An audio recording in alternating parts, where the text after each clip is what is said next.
So hello everyone, welcome back to our channel. आज हम बात करेंगे एक्टिव पैसिव वॉइस के बारे में। स्टार्ट करते हैं, पूरा कंप्लीट चैप्टर होगा, पूरी प्रैक्टिस होगी सब चीज़। तो चलिए शुरू करते हैं। तो सबसे पहले आपको ये चीज़ समझनी पड़ेगी कि वॉइस कहते किसे हैं।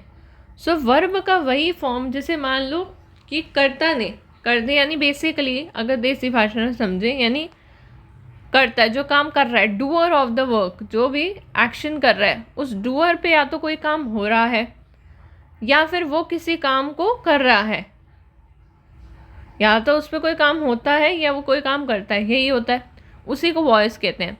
खैर ये तो हो गई बेसिक बात।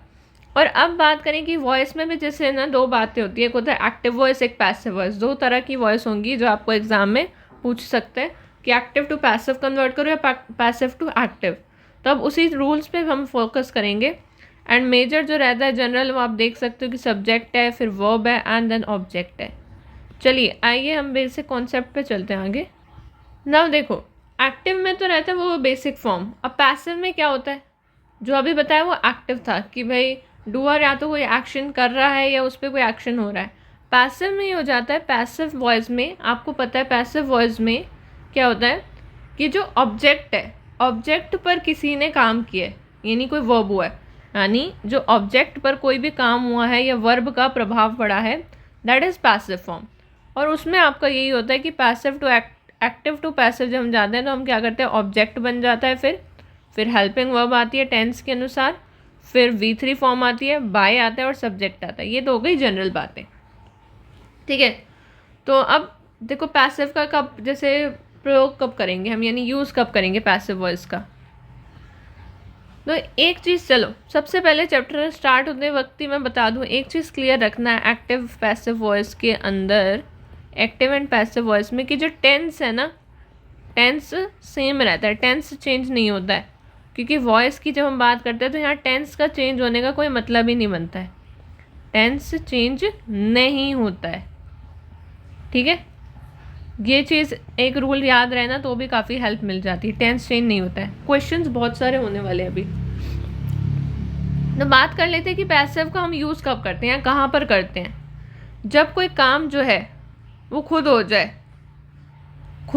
हो जाए ऐसा नहीं है, पर उसे कराया जाए, मतलब तब पैसिव होता है। एग्जाम्पल से समझते हैं, ऐसे बातें नहीं समझ आती हैं तो पॉइंट पे आते। देखो जैसे लिख रहा है यहाँ पे, T grows both in Assam and Ceylon. T जो है असम में भी ग्रो करती है और सीलोन में। बाहर एक्चुअली काफ़ी रेन हो रही है, एनीवेज गाइस, टी जो है देखो असम में भी ग्रो करती है और सीलोन में भी ग्रो करती है। ये स्टेटमेंट बिल्कुल गलत है, ठीक है। So tea is grown both in Assam and Ceylon. यहाँ पे ग्रो नहीं आएगा, यहाँ पे इज़ ग्रोन आएगा, ठीक है। ये चीज़ सही है। आप समझते हैं क्यों? क्योंकि पता है पॉइंट क्या है कि यहाँ पर वही रूल है कि पैसिव का आपको ये चीज़ समझनी होगी कि काम जो है ना, नाउ इट्स वेरी रेनिंग हो रही है, बाहर बहुत बारिश हो रही है। एनीवेज गाइस फोकस करते हैं। हाँ, तो मैं क्या ये कह रही थी कि जो बाहर, बारिश को छोड़ो, हाँ पॉइंट पे मैं, जब जो काम है वो खुद नहीं हो रहा है, अब जैसे टी अपने आप तो नहीं लग जाएगी ना, काम को कराया जा रहा है, स्वतः नहीं हो रहा है, यानी सेल्फ नहीं हो रहा है, बल्कि उसे कराया जा रहा है या फिर उसे किया जाता है, तब पैसिव वॉइस लगती है। तो यहाँ पर T grow both in Assam and Ceylon, ये गलत है, आपको समझना पड़ेगा। टी इज़ ग्रोन आएगा, इज़ ग्रोन, ठीक है। अब टी इज़ ग्रोन, टी क्या है, क्योंकि अब देखो, अभी आप देखो पैसिव का फॉर्म बन रहा है या नहीं। टी क्या है, टी ऑब्जेक्ट है, टी ऑब्जेक्ट है। Is grown, is your helping verb, is your helping verb and grown is the verb का थर्ड फॉर्म, ग्रोन। तो टी जो है वो ग्रोन हो रहा है, is grown both in Assam and Ceylon, ये ठीक है। चलो अब दूसरा नियम कि भाई पैसिव वॉइस, जैसे यहाँ पे है ना कि पैसिव वॉइस कब कब कैसे कैसे प्रयोग होता है, उसके 3 से 4 पॉइंट है, वो एक बार दिमाग में सेट कर लेते हैं। चलो देखते हैं। तो दूसरा पॉइंट कह रहा है कि जब जो क्रिया है यानी काम जो है वो महत्वपूर्ण हो, यानी घटना, लाइक कोई महत्वपूर्ण सी घटना है, ठीक है। फॉर एग्जाम्पल यहाँ पर हम देख लेते हैं और इस एग्जाम्पल को समझते हैं कि he was rush to the hospital where he declare that he, एक सीन क्या, ब्रॉड डेड। ओके, सो यार यहाँ पर इस घटना में जो है वो बताया जा रहा है कि ये अब एक तरह की घटना हो गई है, इट्स लाइक अ सिचुएशन, ठीक है। तो इसलिए यहाँ पर पैसिव वॉइस का यूज़ हुआ है। ओके, नेक्स्ट देखते हैं। जब कर्ता का पता नहीं है या ये महत्वपूर्ण नहीं है कि कर्ता ज्ञात है। जब कर्ता का जो है पता ही नहीं है कि कौन डूअर है, यही नहीं पता कि ये काम करने वाला कौन है, उसका कुछ पता नहीं है और हमें लग भी नहीं रहा कि हमें पता होना ज़रूरी है कि ये काम किसने किया है, तब भी पैसिव लगेगा, ठीक है। तो पहला पॉइंट तो आपने समझा कि क्या 4 पॉइंट है ना, कि काम जो है खुद नहीं हो रहा है, काम को कराया जा रहा है, पहला पॉइंट था। दूसरा पॉइंट में हमने क्या समझा कि कोई सिचुएशन हो गई है, तब पैसिव लगेगा। तीसरा पॉइंट क्या समझा कि जब डूअर का पता हो, चल जाए तो ठीक, नहीं भी चले तो भी हमें कोई नीड नहीं है, तो भी हम पैसिव का ही यूज़ करते हैं। ओके, तो जैसे एग्जाम्पल देख लीजिए कि people were relocated from the flood affected villages. तो लोगों को जो है people were relocated from the flood affected villages. तो अब किसने रीलोकेट किया, ये डूअर कौन है, हमें अगर पता चल रहा है तो ठीक, नहीं चल रहा तो कोई बात नहीं। तो इसलिए हम यहाँ पर वर रीलोकेटेड है, तो people were relocated from the flood affected villages, यहाँ पे भी पैसिव आ गया।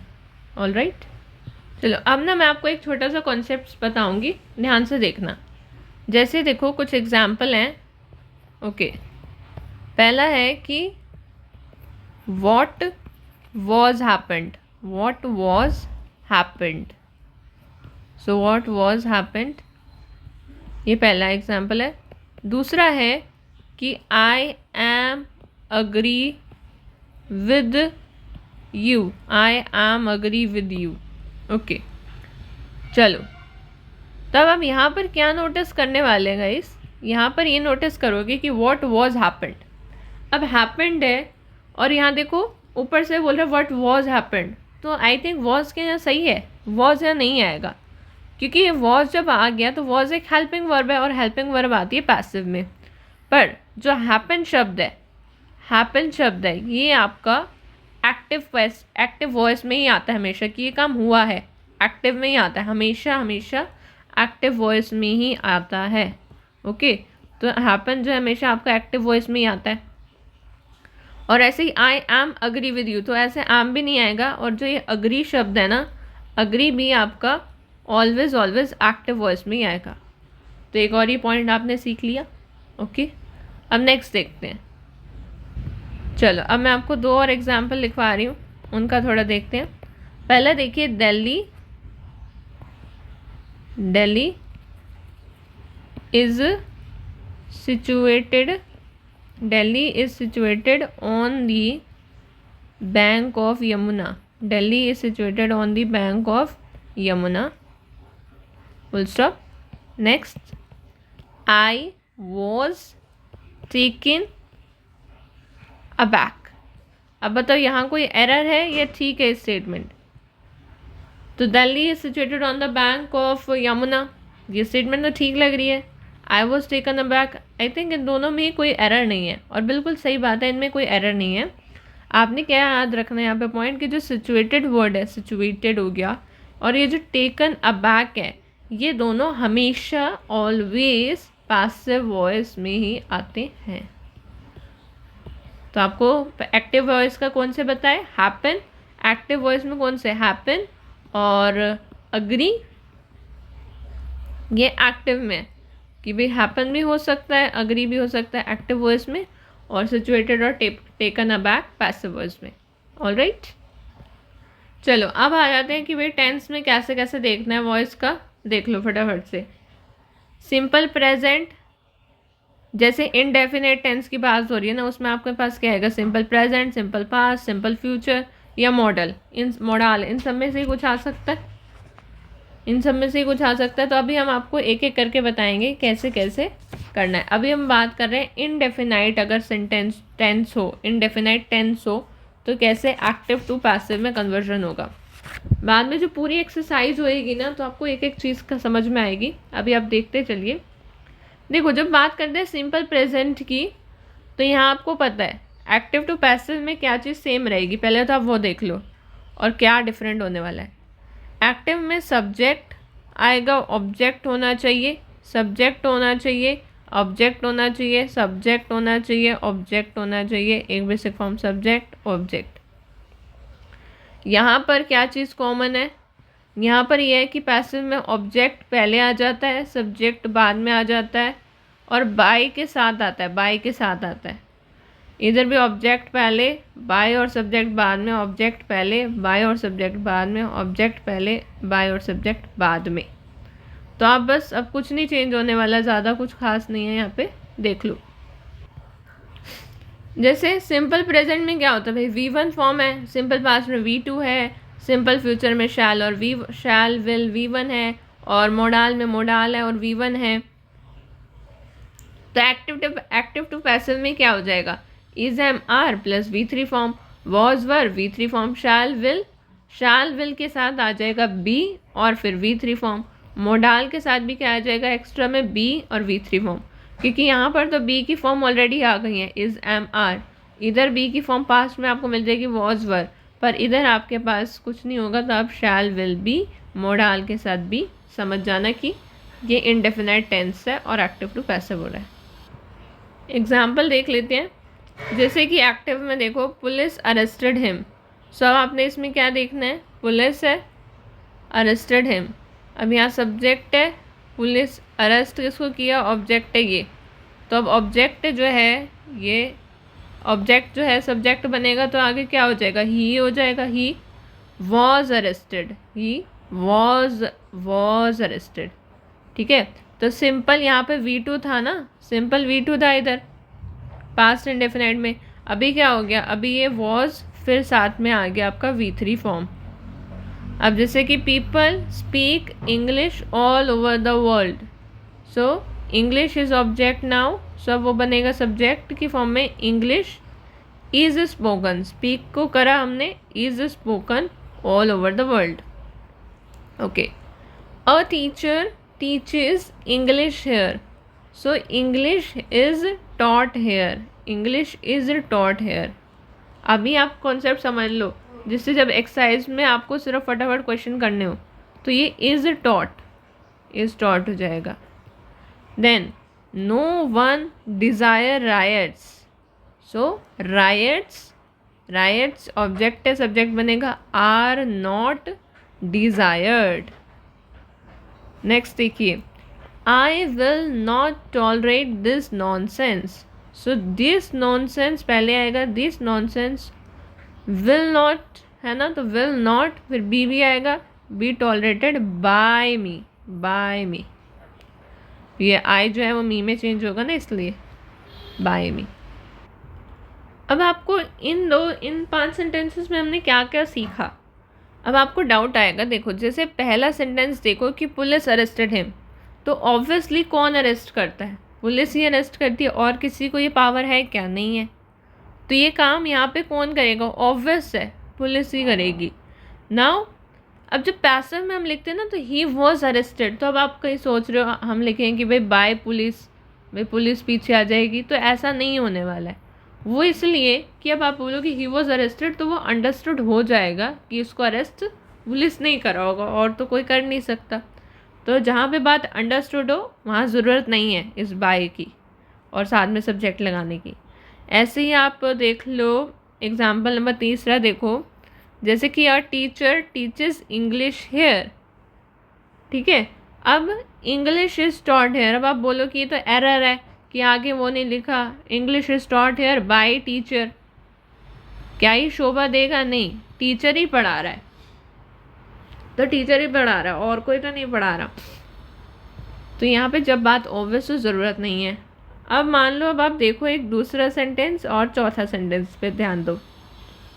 दूसरे सेंटेंस में क्या हो रहा है कि people speak English all over the world.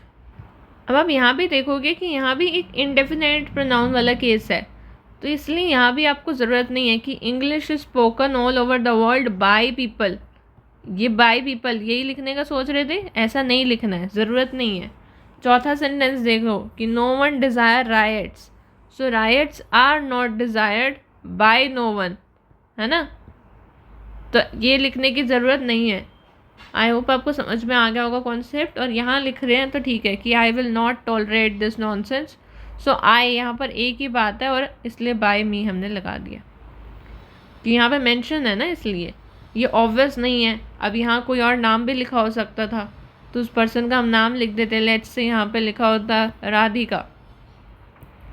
So Radhika will not tolerate this nonsense. So this nonsense will not be tolerated by me की जगह क्या आ जाता, बाय राधिका। ठीक है, इसलिए। अच्छा, अब एक ये वाला रूल समझो, जैसे बी और उसके फॉर्म्स आपको पता है ना। बी के इस form is, am, are, was, were, या फिर बी के फॉर्म्स अगर मेन वर्ब की जगह पर हैं तो पैसिव वॉइस में नहीं हो सकता। तो वाक्य जो है वो पैसिव वॉइस में नहीं होगा सेंटेंस। जैसे कि मेन वर्ब की तरह ना, आई एम हैप्पी, तो ये एक्टिव है, एक्टिव का एक्टिव ही रहेगा, पैसिव नहीं होगा। ही शुड बी पोलाइट, ना यहाँ बी जो है वो मेन वर्ब की तरह यूज़ हो रहा है तो ये भी एक्टिव है, एक्टिव का एक्टिव ही रहेगा। ठीक है, चलो अब आ जाते हैं कंटिन्यूस टेंस पे। ये भी सिंपल है, कुछ खास है नहीं इसमें भी। बस आपने इसमें यही ध्यान रखना है कि जब कंटिन्यूस टेंस होगा ना तो आपको पैसिव वॉइस में बीइंग लगाना नहीं भूलना है, बीइंग ज़रूर आएगा। जैसे बात कर लो भाई प्रेजेंट कंटिन्यूस की, सब्जेक्ट है और ये ऑब्जेक्ट आएगा, आपको पता है। प्रेजेंट कॉन्टिन्यूस में is am are V1 + ING। यहाँ पे क्या होगा, इज एम आर तो आएगा, V3 भी आएगा, बाय भी आएगा, सब। एक जो चीज़ है ना वो है बीइंग, इधर भी बीइंग लगा है। ठीक है, ओके। अब आपको ध्यान देना है कि फ्यूचर कंटिन्यूस और मॉडल कंटिन्यूस में फ्यूचर कंटिन्यूस क्या होता है, पहले उस चीज़ को ध्यान देखो कि जब सब्जेक्ट दिख रहा है आपको, शैल विल दिख रहा है, बी दिख रहा है, V1 दिख रहा है, ING दिख रहा है और ऑब्जेक्ट दिख रहा है। फिर ऐसे ही सब्जेक्ट दिख रहा है, मोडाल दिख रहा है, बी दिख रहा है। ठीक है, आपको पहचान नोट करनी है कि फ्यूचर कॉन्टिन्यूस और मोडाल कंटिन्यूस कैसे होते हैं। कि जब शैल विल बी और वर्ब का फर्स्ट फॉर्म है, मोडाल बी और वर्ब का फर्स्ट फॉर्म है, ING है, एग्जाम्पल से भी बताऊंगी, तब आपने क्या करना है कि फ्यूचर कंटिन्यूस, क्योंकि कोई काम जो है, हम एक तो फ्यूचर की बात हो रही है, ऊपर से फ्यूचर में ही कंटिन्यू होने वाला है, फ्यूचर का ही कंटिन्यूस है। ऐसे ही मोडाल का कंटिन्यूस है, तो उसको आप पैसिव नहीं कर सकते, उसको आप पैसिव नहीं कर सकते। पैसिव तो होता है कि जो काम पास्ट में हो या प्रेजेंट में, प्रेजेंट कंटिन्यूस या पास्ट कंटिन्यूस को हम पैसिव कर सकते हैं क्योंकि हम किसी और को बता रहे होते हैं। पैसिव करने के क्या क्या वो केस थे, पैसिव करने के जो 4 चीज़ें थी वो यही थी ना कि जब कोई काम खुद ना हो रहा हो, कोई उस काम को कर रहा हो, मतलब जैसे टी मैंने आपको बताया था, टी इज़ ग्रोन वाला एग्जाम्पल। फिर जब कोई सिचुएशन हो जाए एकदम से, ठीक है। फिर जैसे जब आपको डूअर का पता नहीं है और आपको पता करना भी नहीं है तो तब पैसिव यूज़ होता है। यहाँ पर फ्यूचर कॉन्टिन्यूस में और मोडाल कंटिन्यूस में पैसिव नहीं बनाया जाता है। जैसे देखते हैं example, the committee is looking into the matter.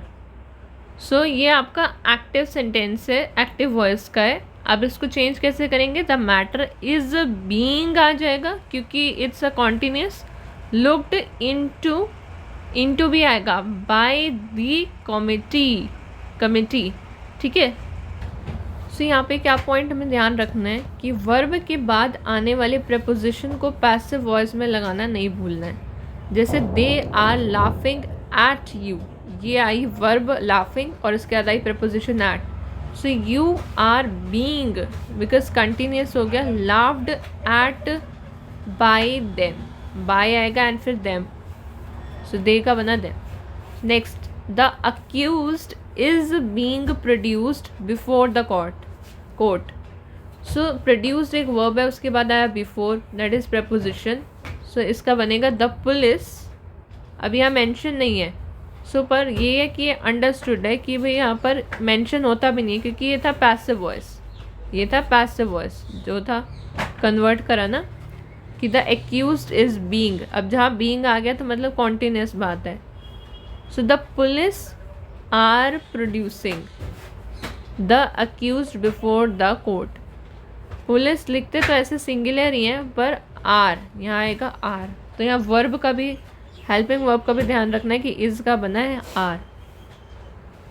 Next देखो, अब नेक्स्ट पैसिव है, जैसे यहाँ लिखा है कि राइट टू प्रोटेस्ट पीसफुली, ये एक पार्ट हो गया, is being demanded by the revolutionaries. So ये कैसे बनेगा, the revolutionaries is being demanded है, आर आएगा, are demanding right to protest peacefully, ये एक्टिव में बदल गया। अब next, you were not taking the exam seriously। so यहाँ were not taking है तो the exam was not being taken seriously by you। you तो you ही रहता है, ठीक है। नेक्स्ट देख लो, परफेक्ट सेंटेंस, परफेक्ट टेंस में अगर बात करें, परफेक्ट टेंस के में क्या क्या होता है, present perfect, past perfect, future में भी परफेक्ट हो गया, अभी मॉडल में भी, मॉडल का भी परफेक्ट हो गया। सो परफेक्ट टेंस में पैसिव में आपका सिर्फ बीन का प्रयोग अर्जेंट है तो बीन आएगा यहाँ पर, बीन, दैट्स इम्पॉर्टेंट। तो देखो प्रेजेंट परफेक्ट कैसे होता है, सब्जेक्ट है हैज़ है, हैव है प्लस वर्ब का थर्ड फॉर्म, पास्ट में हैड है V3, इनमें ऑलरेडी V3 है, फिर शैल है, विल है, हैव है, V3, शैल, विल और हैव आता है फ्यूचर में और वर्ब का थर्ड फॉर्म, और ऐसे मॉडल के साथ भी हैव और वर्ब का थर्ड फॉर्म, ठीक है। अब यहाँ देखो, यहाँ चेंज में क्या होने वाला है, पासिव में हैज़ हैव सेम रहेगा, हैज़ हैव सेम रहेगा, had same, shell will same, model same, have भी सेम, इनका हैव भी सेम, यहाँ तक सब चीज़ सेम रहेगी। वर्ब का थर्ड फॉर्म भी सेम, बस लास्ट में एक तो बाय सब्जेक्ट आएगा और सिर्फ बीन आएगा, तो यही इंपॉर्टेंट पॉइंट है इधर। चलिए कुछ एग्जाम्पल से ही समझ लेते हैं, जैसे कि who has seen him, who has seen him active है, सो अब इसका कैसे चेंज होगा कि by whom has he seen, has he been seen, ठीक है। सो by whom has he been seen, तो अब been ज़रूरी है, आना ज़रूरी है, ठीक है। the news has surprised us, so has surprise है तो कैसे होगा, अस है तो we have been surprised at the news. अब यहाँ देखो एट आना भी ज़रूरी है भाई, we have been surprise the news थोड़ी ना, बीच में कुछ तो प्रेपोजिशन आएगा ना, तो एट द न्यूज़। तो ये खुद कुछ कॉमन सेंस की चीज़ें हैं कि वी एक तो बनेगा, अस का बनेगा वी, फिर हैव बनेगा हैव, क्योंकि अब प्लूरल हो गया तो हैव आएगा, फिर बीन आएगा, then surprised at the news। okay, next देखो, he will have understood your ulterior motive by that time। so he will have understood your ulterior motive by that time। so your ulterior motive will have been understood by him by that time। okay, next, the committee had looked into the matter impartially before he was found guilty। so इसका क्या आएगा भाई, committee ने look करा matter में impartially before he was found guilty। so the matter है, the matter आएगा as it is। अब the matter जो है वो लुक हो चुका है तो उसका क्या होगा, looked into the matter by the committee है ना, तो the matter had been looked, the matter had been looked. देखो पहले उसने बोले the committee had looked into the matter, तो अब क्या बोलेंगे, the matter had been looked into by the committee, फिर उसके बाद आएगा इम्पार्शली बिफोर इट फाउंड, इसका भी चेंज हो रहा है क्या, इट यानी ये committee, it found him guilty, यहाँ है ना कि before he was found guilty, तो यहाँ आ रहा है बिफोर, यहाँ पे वॉज की भी ज़रूरत नहीं है, यहाँ पे आ रहा है before it found him guilty. तो आपको ये चीज़ ध्यान दे रहे हो आप सभी कि कैसे हो रहा है।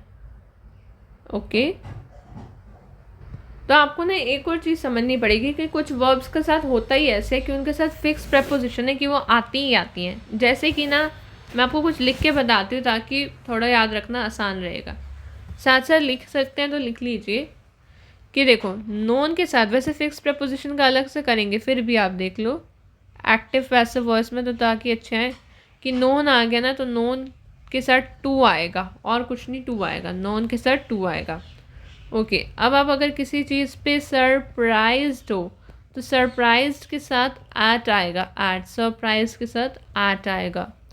आप किसी चीज़ पे अमेज्ड हो गए, सरप्राइज हो जाओ चाहे अमेज्ड हो जाओ तो भी एट आएगा। चाहे आप किसी चीज़ पे एस्टोनिश्ड हो जाओ, एस्टोनिश्ड, तो भी एट आएगा, एस्टोनिश्ड एट। चाहे स्टार्टल्ड हो जाओ, स्टार्टल्ड, इसके साथ भी एट आएगा। किस किस के साथ एट आएगा भाई? Surprised, amazed, astonished, startled, at आएगा। ओके, वेक्स्ड, वेक्स्ड, VEXED, इसके साथ भी एट आएगा। ओके, अब ये तो समझ के थोड़ा सा ऐड का, और देखते हैं अब अदर देन और क्या है इसके अलावा। जैसे इसके अलावा है आपको annoyed, annoyed, annoyed with somebody, with somebody. ये इसका ध्यान से देखना ज़रा, एक एक चीज़ आपको ध्यान से देखनी है प्लीज़। एनॉयड विद समबडी, और एक होता है एनॉयड एट समथिंग, मतलब किसी चीज़ पे, सो एट समथिंग, तो एनॉयड के साथ एट लगेगा अगर है समथिंग, और एनॉयड के साथ विद लगेगा अगर है समबडी। ओके, नाउ और देखते हैं कंटेन्ड। कंटेन्ड क्या होता है भाई? कंटेन्ड के साथ भी आता है इन, कंटेन्ड इन, एम्बॉयडर्ड, एम्बॉयडर्ड इन, इन आएगा इसके साथ, कंटेन्ड इन, एम्बॉयडर्ड इन। नाउ ये इन हो गए, इन वाला, जैसे कि एनगल्फ्ड इन, एनगल्फ्ड, एनगल्फ्ड इन, और भी होते हैं। अब जैसे विद वाला थोड़ा सा बता देते हैं। विद वाला कि क्रैम करते हो आप, मान लो कि क्रैम करते हो तो क्रैम्ड, क्रैम्ड के साथ ये फिक्स्ड है, यही प्रपोजिशन लगेगी और कोई नहीं, सोचना नहीं आपको इसमें। विद, क्रैम्ड विद, और कोई और प्रपोजिशन दे रखी हो तो गलत भी मार्क कर सकते हो, एरर निकाल सकते हो उसका कि गलत मार्क किया है। डेकोरेटेड के साथ इन आए तो गलत है, डेकोरेटेड के साथ विद आएगा, डेकोरेटेड विद। फिल्ड, फिल्ड के साथ भी इन नहीं, विद, विद, ठीक है। Then we have ornamented, ornamented with, ornamented with. Then we have thronged, thronged, THRONGED, thronged with। And इसके अलावा देख लो टायर्ड ऑफ होता है। तो ये इस तरह से कुछ होती हैं। देखो जैसे एग्जाम्पल दे भी रखे हैं, ये सारे फिक्स प्रपोजिशन हो गए। अब जैसे देखो the fire engulfed the building, so the building was engulfed. Engulfed के साथ क्या बताया था? एनगल्फ्ड के साथ क्या बताया? इन बताया था, in. So the building was engulfed in the fire. This box contains 10 cigars. So 10 cigars are contained in this box. Surprise eight का मैंने बता दिया आपको कि आप कुछ ऐसा हो जाए कि आप सरप्राइज हो जाओ तो सरप्राइज के साथ एट लगाओगे हमेशा। अच्छा, एक और चीज़ ज़रा ध्यान से समझना, ये चीज़ मैं आपको बता देती हूँ कि एक ना सरप्राइज्ड बाय भी होता है। सरप्राइज्ड बाय का भी कोई चक्कर होता है। क्या चक्कर होता है भाई सरप्राइज्ड बाय का? नॉर्मली तो हम सरप्राइज के साथ ऐट लगाते हैं कि अगर कुछ ऐसा हो कि जो हमें, मतलब हमने जिसकी उम्मीद ना करी हो, so we will be surprised. I was surprised at his behaviour, he was so rude. But अगर कुछ ऐसा हो, ठीक है, जो अपेक्षित ना हो, है ना, एक तो है कि जो अपेक्षा कर रखी हो और उसके विपरीत हो जाए, एंड जो अपेक्षित ना हो बिल्कुल भी, सो you will be surprised bye का प्रयोग, लाइक यू विल कहोगे सरप्राइज्ड बाय। जैसे कि I was surprised by his result। अब यहाँ पर at his result नहीं आएगा, उसके रिजल्ट पर नहीं, एट नहीं, कि भाई वो पास हो गया, वो एग्ज़ामिनेशन पास हो गया तो मैं काफ़ी ज़्यादा खुश हो गई हूँ एंड इसलिए मैं सरप्राइज्ड बाय हो गई हूँ, नॉट सरप्राइज्ड एट। तो कंसेप्ट क्लियर रखना।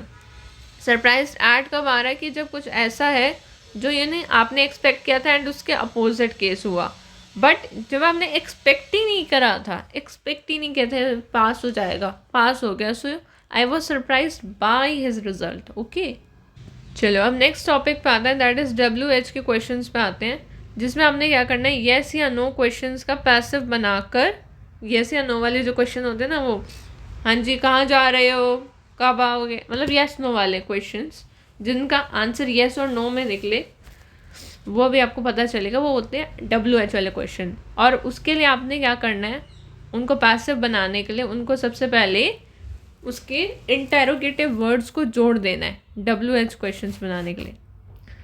एग्जाम्पल से ही देखते हैं main, have you broken the plate, yes और no, you will say no, हम तो क्लास देख रहे हैं, हम प्लेट क्यों ब्रोक करेंगे।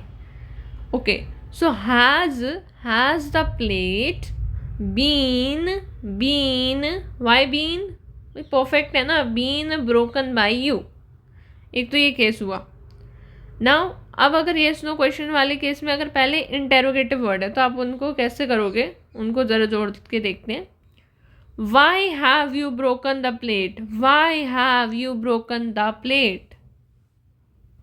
तो इधर आपका कुछ नहीं है, इधर आपका क्या केस बन रहा है कि वाई यहाँ पे इंटेरोगेटिव वर्ड है, वो लिखा, has the plate been broken by you, so has the plate been broken by you, वो आपने बस एज इट इज़ लिख देना है। जिससे पहले था ना कि have you broken the plate, so has the plate been broken by you, तो वही येस नो वाले क्वेश्चन का फॉर्मेट में वो करना है, और जो वर्ड है वाई तो वो एज इट इज़ चिपका डालना है और कुछ भी नहीं है। तो यही रूल कहता है, रूल क्या है कि वाई हो, हाउ, वन, वेयर, वॉट, इन सब के साथ ये रूल चलेगा। और हुम या हु या हुम हो, इनमें आपको देखना पड़ेगा कि मान लो एक्टिव है तो हु लगेगा और पैसिव है तो हुम लगेगा। हु रोट द रामायण या by whom was the Ramayan written, और who was the Ramayan written by, ऐसे भी हो सकता है, क्योंकि हुम जो है, whom was the Ramayan written by, ये कहना गलत रहेगा। मतलब बाय हुम लिख रहे हो तो ठीक है, पर अगर सिर्फ आप बोलोगे ना कि whom was the Ramayan written by, नहीं, ये गलत रहेगा, ऐसे नहीं बोलते हैं। आप बोलोगे कि who was the Ramayan written by, किसने लिखी है, तो बाय हुम लिखना है। अगर आपने हुम लिखना है ना तो बाय हुम लिखना है। Whom have you invited, whom have you invited, who has been invited by you. तो आपको ना एग्जाम्पल से चीज़ों को अंडरस्टैंड करना है, एंड अभी क्वेश्चंस इतने सारे होने वाले हैं कि यू विल बी से वाओ। आज इम्पेरेटिव सेंटेंसेस पे आ जाता है। इम्पेरेटिव सेंटेंस में देख लो कि मान लो विद है, उसके साथ कोई ऑब्जेक्ट है या विदाउट ऑब्जेक्ट है या कोई मॉरल सजेशन है। सो जैसे कि ऑब्जेक्ट के साथ वाले शट द डोर, अब इसको दो तरह से लिख सकते हैं। कैसे? शट द डोर पैसिव में, लेट ऑब्जेक्ट है क्योंकि हम पे ऑब्जेक्ट बी फिर वी का थर्ड फॉर्म, यानी late the door be shut, या फिर यू आर ऑर्डर्ड और रिक्वेस्टेड या फॉरबिडन, इनमें से कुछ भी, फिर आएगा टू, फिर वर्ब का फर्स्ट फॉर्म, फिर object. So you are ordered to shut the door, मतलब अगर दोनों आ जाए ना तो दोनों सही होंगे कि let the door be shut या you are ordered to shut the door, दोनों ही बातें सही हैं। नाउ कोई ऑब्जेक्ट नहीं है, go away, so you are ordered to go away, you are ordered to go away, भागो यहाँ से, चलो निकलो। अब मोरल सजेशन दे रहे हो, help the poor, so the poor should be, suggestion है ना तो शुड बी हेल्प्ड, इजी। अब ना मैं कुछ एग्जाम्पल बताती जाती हूँ, आप साथ से सॉल्व करेंगे। ज़रा पहले एग्जाम्पल ले लेते हैं। Get out of the room, get out of the room, get out of the room, ऐसे get out of the room. So you are ordered, यहाँ कोई ऑब्जेक्ट है मुझे ये बताओ, नहीं ना, get out of the room मतलब भागो यहाँ से यार। So you are ordered, ordered, order ही कर रही हूँ, ordered to get out of the room, you are ordered to get out of the room. Next example देखिए, take medicines on time, take medicines on time, take medicines on time. तो इसका क्या होगा, take medicines on time का क्या होगा, that you are advised to take medicines on time। ओके, समझ गए। एक और एग्जाम्पल, फीड द नीडी, ये एक तरह का सजेशन ही है, ऑर्डर तो क्या ही है, feed the needy. So the needy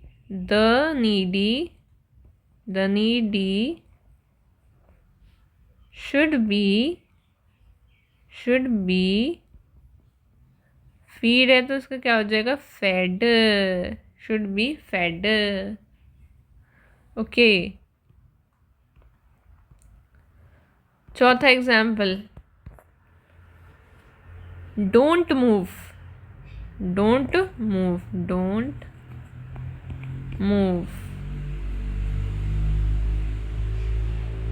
तो इसका क्या बनेगा, डोंट मूव का क्या बनेगा, so you are warned not to move, you are warned not to move. ठीक है भाई, आपको वॉन्ट किया जाता है कि not to move, you are want not to move. Okay, एक और एग्जाम्पल देख लेते हैं इसी का, डोंट पढ़ते हैं इसका, don't sit on this bench, don't sit on this bench. So इसका क्या होगा, you are ordered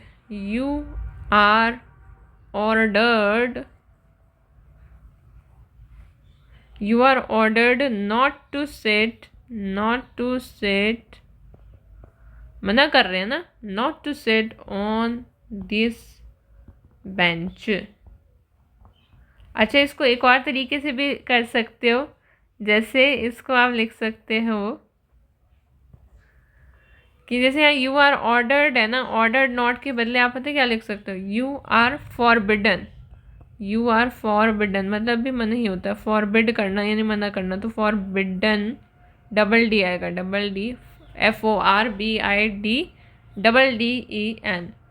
फॉरबिडन। फिर आगे टू सिट, जैसे to sit on this bench. Okay, चलो नेक्स्ट आते हैं, आगे बढ़ते हैं। नेक्स्ट देखो, इन्फिनेटिव, जैसे टू है, इन्फिनेटिव मतलब टू और वर्ब का फर्स्ट फॉर्म, तो उसका बनेगा पैसिव में टू, फिर वर्ब का फर्स्ट फॉर्म के मतलब बी, फिर वर्ब का थर्ड फॉर्म। एग्जाम्पल है, I am to do it. अच्छा, I am to do it, तो ये टू है फिर आ रहा है डू, इन्फिनेटिव हुआ, तो इट इज़ तो आएगा ही, एम के बदले आएगा इज़, वर्ब का फॉर्म आएगा, बी का फॉर्म हो गया, it is to be done by मी।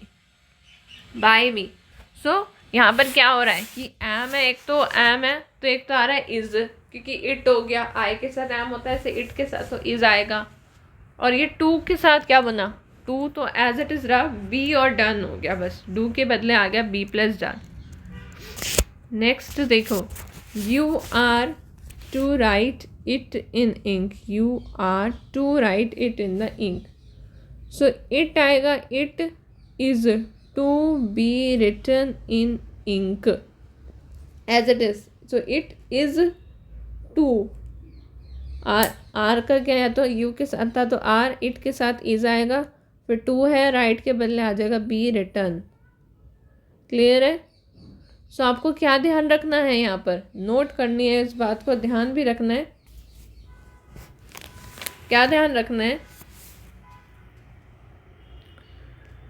कि टू और वर्ब का जो फर्स्ट फॉर्म है, टू और वर्ब का जो फर्स्ट फॉर्म है उसको पैसिव में वॉइस में चेंज करना है। तो to plus be plus V three आएगा, उसमें आपको चेंज करना है। पर ऐसा हमेशा नहीं होता, ऐसा हमेशा नहीं होता है। ओके, तो ये नोट करने वाली बात है, ऐसा हमेशा भी नहीं होगा।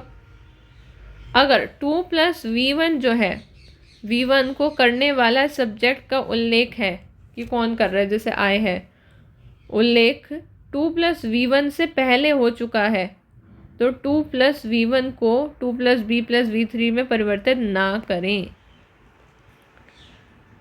कहने का पॉइंट क्या है, तो जो ये वर्ब की जो बेस फॉर्म है, टू के साथ वर्ब की जो बेस फॉर्म है उसको पैसिव वॉइस में अगर हम चेंज कर रहे हैं तो टू प्लस वी थ्री होगा।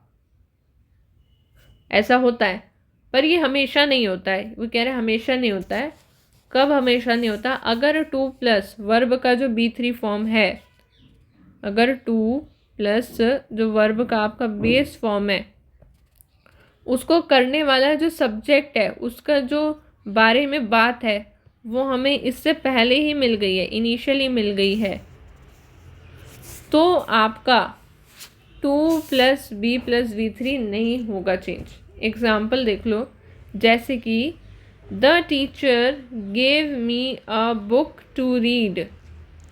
तो the teacher gave me a book to read, तो यहाँ पर बुक जो मिली है वो टीचर दे चुकी है और उसके बाद ही आ रहा है टू प्लस रीड, तो इससे पहले ही उल्लेख हो चुका है। तो यहाँ पर आपका टू प्लस वी थ्री नहीं होगा, क्या होगा? द टीचर गेव मी, तो आई, मी है तो आई वॉज गिवन, गिवन ही कर दो आप बस, आई वॉज गिवन। यहाँ पर बी नहीं आया, वी थ्री नहीं आया, यहाँ पर सिंपल क्या आया? वॉज आया, और आया आपका सिंपल ओनली वी थ्री आया। और आपको बी के बदले, यहाँ बी के बदले ज़रूरी नहीं है, यहाँ पर बी नहीं, यहाँ पर तो वॉज आ गया। तो I was given a book by my teacher to read, तो यहाँ जो टू रीड जो बेसिकली यहाँ इन्फिनेटिव समझने का कॉन्सेप्ट था ना, वो एज इट इज़ ही रहता है, टू प्लस वी वन रहता है। मतलब ये ऐसा नहीं है कि भाई जहाँ भी हमने देख लिया टू प्लस रीड, अब भाई पैसिव में चेंज करना है, तो आपने कहने का पॉइंट ये था कि to be read, so I was given a book by my teacher to be read, है ना? अगर इस रूल को आप मानते हो तो यही होगा कि टू बी रेड होगा, टू प्लस वी थ्री, क्योंकि हमने ही तो बोला है। पर ये गलत है, यहाँ पर ये सही है, टू रेड सही है। समझ गए? चलो कुछ एग्जाम्पल देख लेते हैं, इसका भी एग्जाम्पल देखने में बहुत ज़रूरी बात है। पहला देख लो कि I am to do this work now. अभी वाले लॉजिक से ही दिमाग लगाना है, आसान बात है। I am to do this work now, तो कैसे चेंज करोगे I am to do this work now को कि this work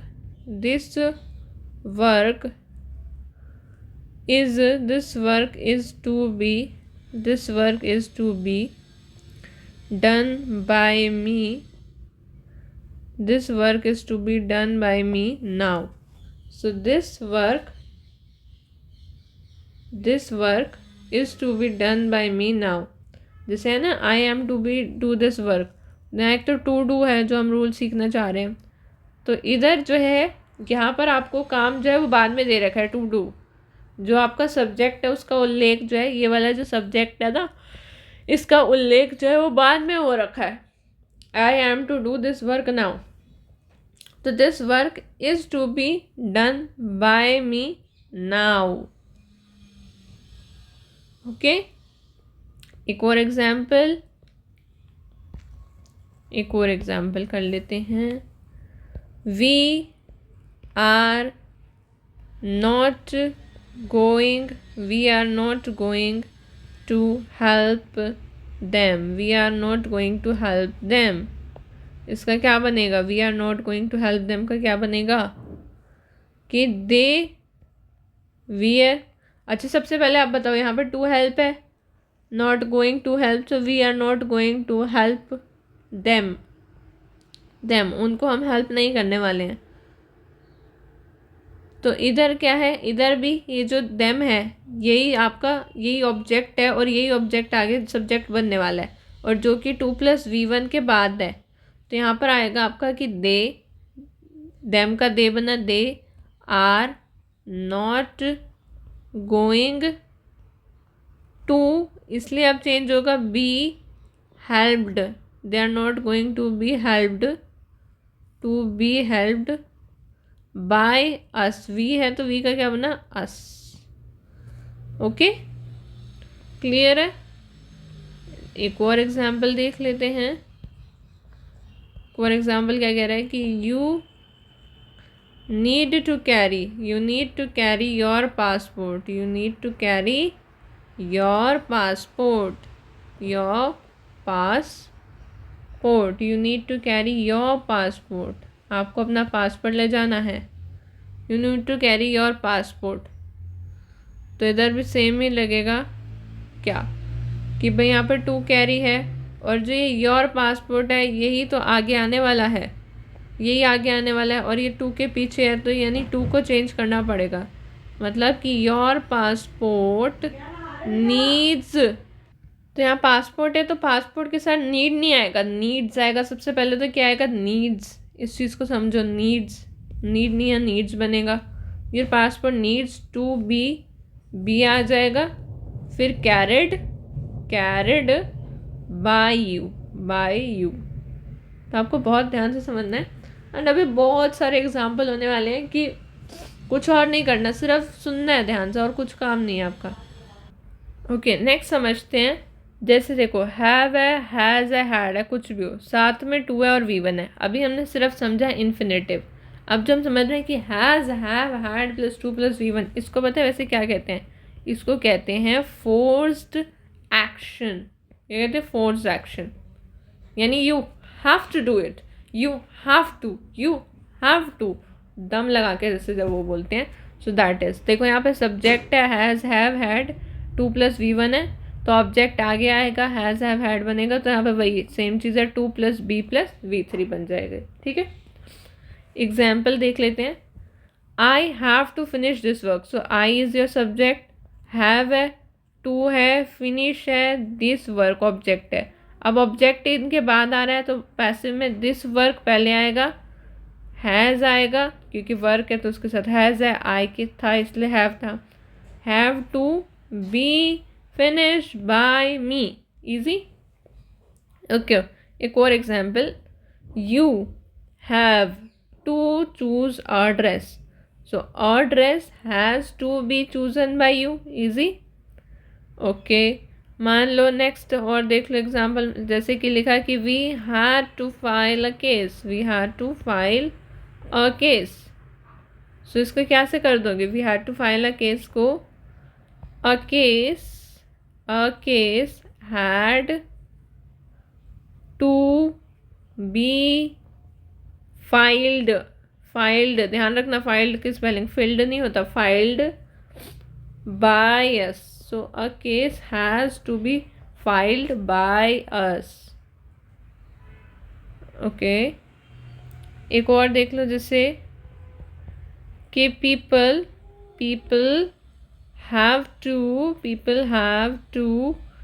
cast votes, judiciously,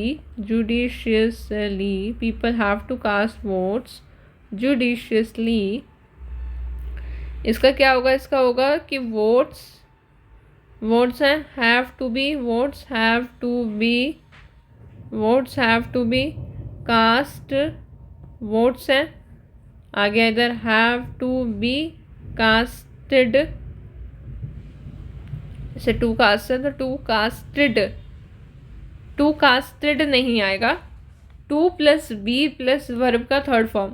अब आपको ये चीज़ समझनी होगी क्या कि जो कास्ट है, देखो चूज का चूजन, उसका V3 भी कास्ट ही है। यही तो चीज़ है, इसीलिए एग्जाम्पल मैंने आपको दिया कि votes have to be cast judiciously, okay.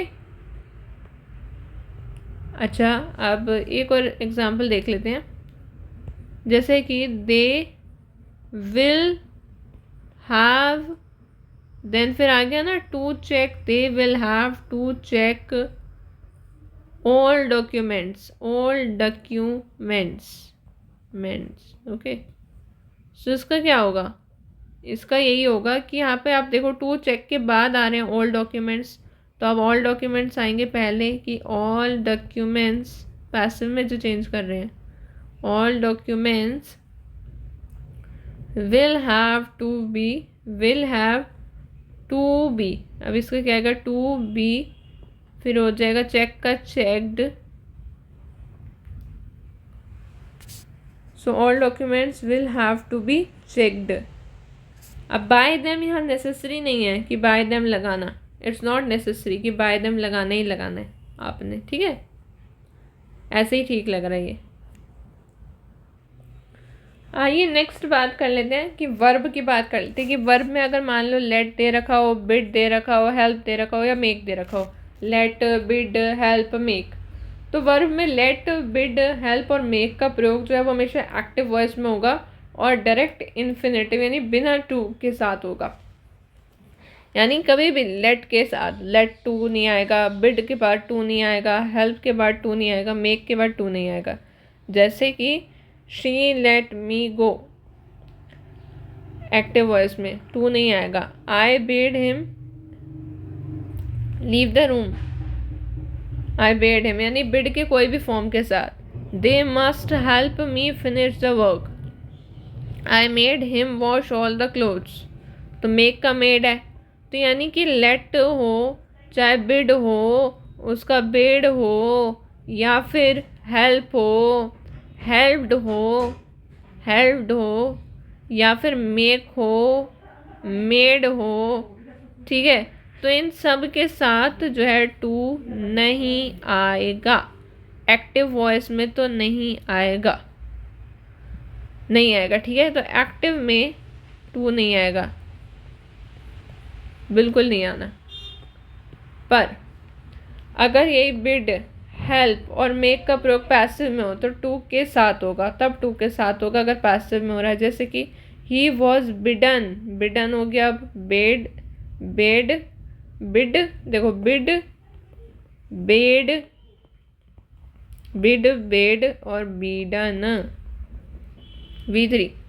So bidden के साथ अब आएगा to, leave the room by me, I must be helped, helped के बाद अब टू आ रहा है, टू फिनिश द वर्क।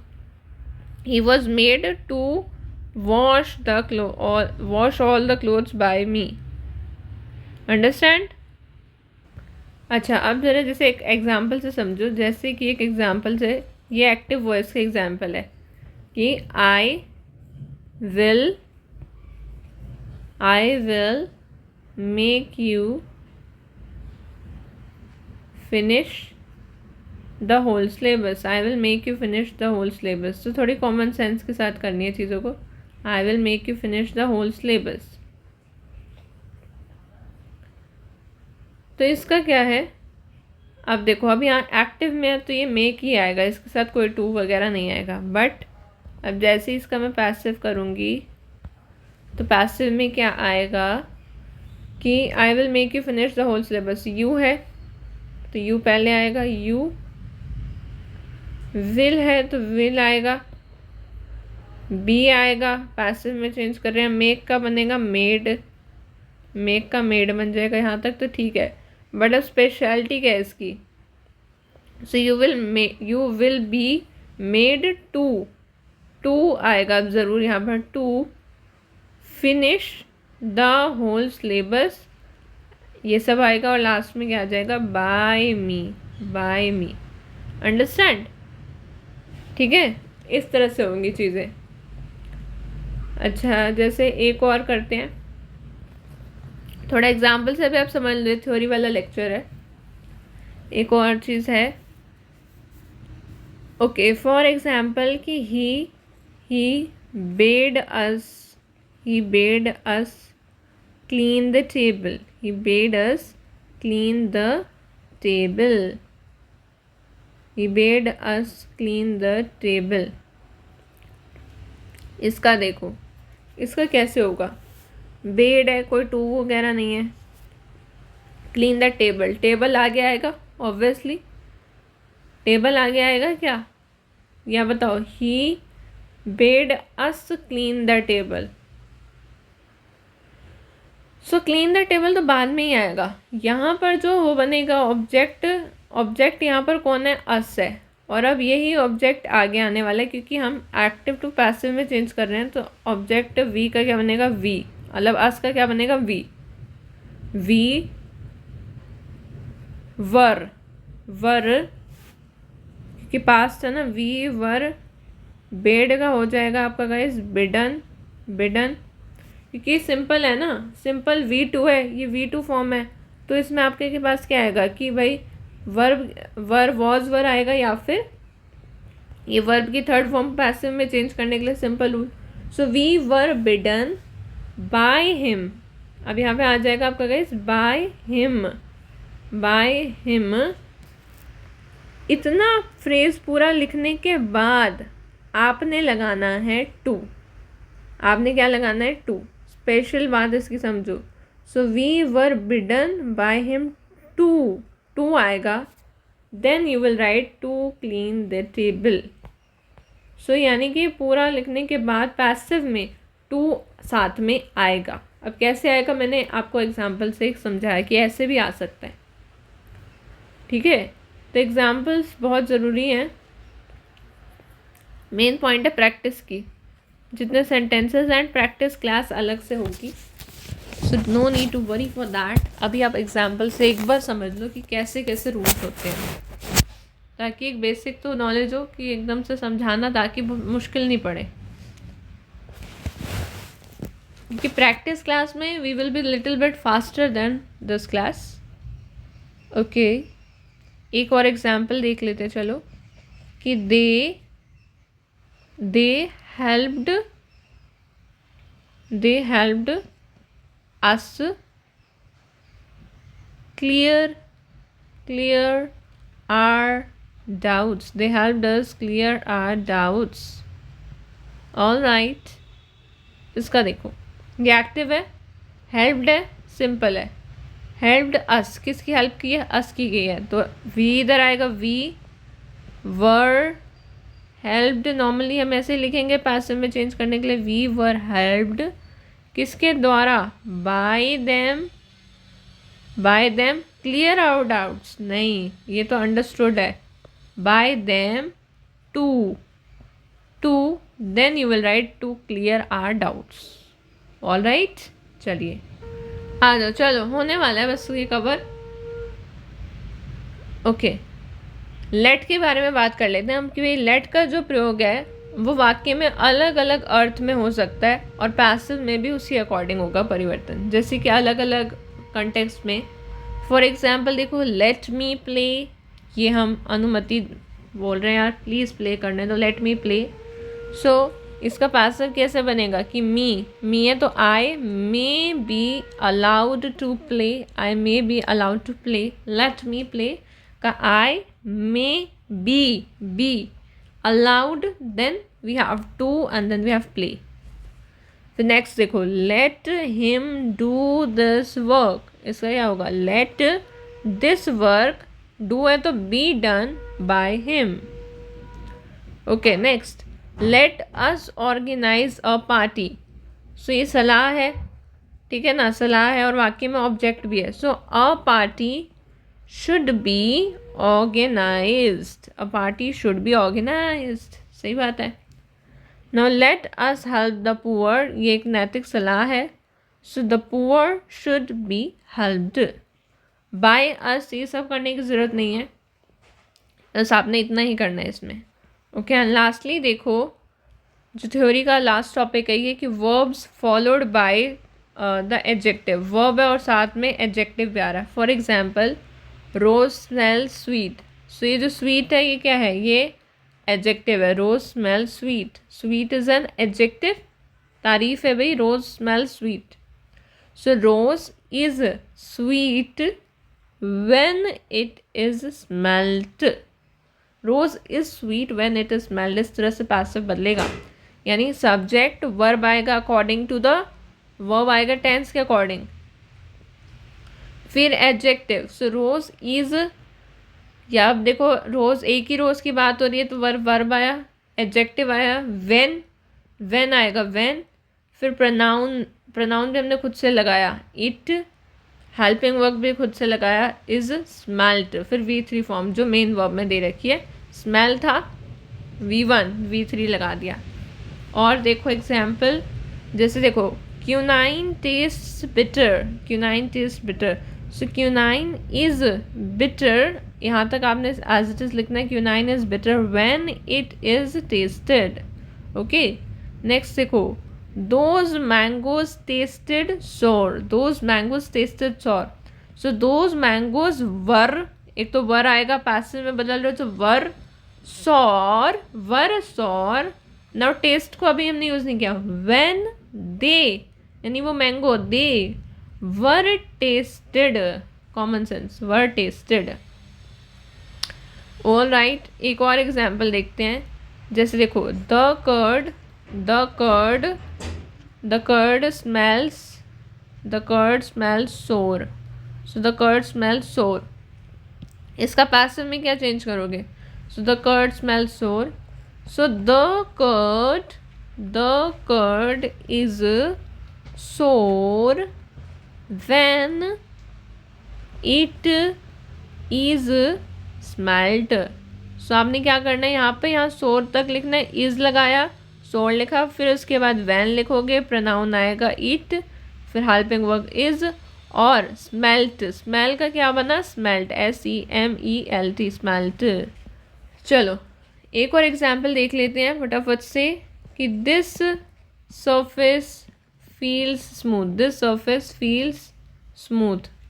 तो फटाफट से देखिएगा. दिस सरफेस फील्स स्मूथ, इसका होगा आपका this surface, as it is लिखना है. This surface is smooth. आपने उसका एडजेक्टिव बता देना कि हाँ सही में स्मूथ है. कब, बर. इसको पैसिव में ना, जब, व्हेन इट इज़ फेल्ट, तब ये स्मूथ है. जब ये फील करोगे तभी तो फेल्ट है. चल के देखो भाई तुम, फेल्ट है ये, क्योंकि it is felt. Okay. Last example and बस फिर क्लास हम नेक्स्ट क्लास में मीट करेंगे. देख लो. medicines usually taste awful. Taste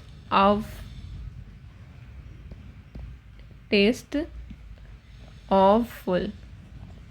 Medicines usually taste awful. So writing समझ में आ रही है ना guys. So medicines, इसी को अब आप पैसिव में चेंज करना हो तो आप लगा दो आर. यूजुअली चलो मैं पूरा लिख के बता देती हूँ. सो medicines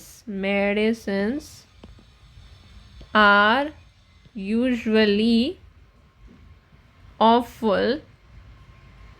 पर कब, when, कोई कॉमन शॉमन नहीं आएगा. when मेडिसिन हैं तो इसलिए उनके लिए दे लगेगा. They are tested. और ये हो गया इसका पैसिव. And this completes our chapter. इसके बाद हम मिलेंगे प्रैक्टिस सेशन में, और प्रैक्टिस सेशन में कम से कम 200 से ज़्यादा क्वेश्चंस हैं जो मैं आपको करवाने वाली हूँ. So thank you so much guys. Meet you in the next lecture.